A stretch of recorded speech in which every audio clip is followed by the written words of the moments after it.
আসসালামু আলাইকুম। আজকে আপনাদের সাথে আমি কথা বলবো আরজি নিয়ে। আগে বলে নিই, আরজিটা হচ্ছে যে একটা দেওয়ানি মামলার বিষয়বস্তু। আর দেওয়ানি মামলাটা হলো আমরা যে সম্পত্তি নিয়ে যে মামলাগুলো করে থাকি ওটা কি দেওয়ানি। তো সম্পত্তি বলতে আমরা সাধারণত বুঝে থাকি যে জমি জমা এইসব বিষয় নিয়ে সম্পত্তি বলতে আপনার সকল সম্পত্তি, স্থাবর অস্থাবর সকল সম্পত্তি অন্তর্ভুক্ত। যেমন ধরেন আপনার সুনাম, এটাও এক ধরনের সম্পত্তি। টাকা এক ধরনের সম্পত্তি। এরকম যত স্থাবর অস্থাবর সম্পত্তি আছে সব কিছুই সম্পত্তি। আর এইসব সম্পত্তি নিয়ে যে মামলাটা হয় সেটাকে বলা হয় দেওয়ানি মামলা। তো একটা দেওয়ানি মামলা যখন আমরা দাখিল করতে যাই, সেটা সাধারণত আরজির মাধ্যমে দাখিল। আরজিটা হচ্ছে দেওয়ানি মামলা দাখিল করার যে আমরা অ্যাপ্লিকেশনটা দিই, সেটাই আরজি বলে। আর আজকে আমরা বলবো আরজিতে কি কি বিষয়বস্তু অন্তর্ভুক্ত করতে হবে। একটা আর্জিতে যে বিষয়বস্তুগুলো অন্তর্ভুক্ত করতে হবে, প্রথমত হচ্ছে আপনি যে আদালতে মামলা করবেন সে আদালতের নাম।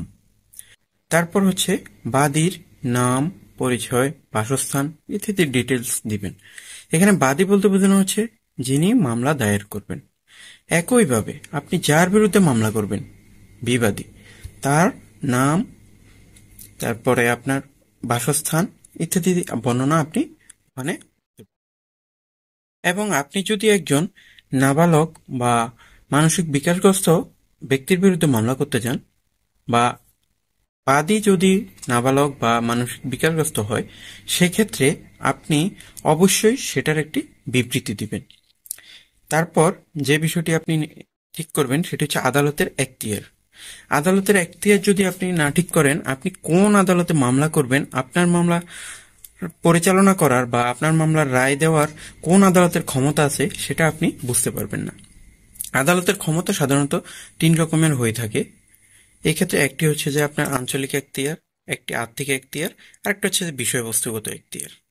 তো এই ক্ষেত্রে আপনাকে এখতিয়ার যখন আপনি বুঝবেন, তখন আপনি মামলাটা কোন আদালতে পেশ করতে হবে বা দায়ের করতে হবে এই বিষয়ে আপনি ক্লিয়ার হইতে পারবেন।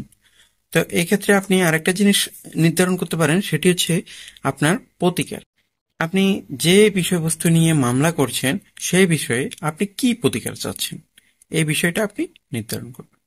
পাশাপাশি আপনি আংশিক দাবি যেটা, সেটা আপনি পরিশোধ করে দিতে পারেন, বা এটা আপনি এই আইনের ভাষায় বলে সেট অফ।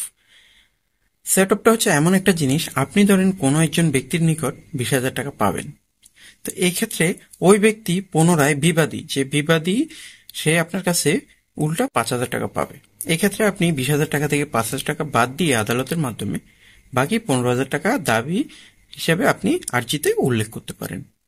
এবং এখতিয়ারের কথা আমি একটু আগেই বলেছি। এখতিয়ারের বিষয়টা যখন আপনি নির্ধারণ করবেন, এক্ষেত্রে আপনার একটা সুবিধা হচ্ছে, আপনি যখন আর্থিক এখতিয়ার নির্ধারণ করবেন তখন আপনার কোর্ট ফি নির্ধারণ করতে আপনার সুবিধা হবে। কারণ কোর্ট ফি অনেক সময় মূল্য অনুপাতিক হয়ে থাকে। তো আপনার সম্পত্তির মূল্য অনুযায়ী আপনি কোর্ট ফি দিতে পারবেন। তো আজকের বিষয়বস্তু এতটুকুই ছিল আরজি নিয়ে।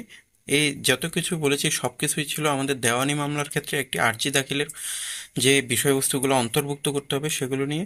তো ধন্যবাদ সবাইকে, ভালো থাকবেন। আসসালামু আলাইকুম।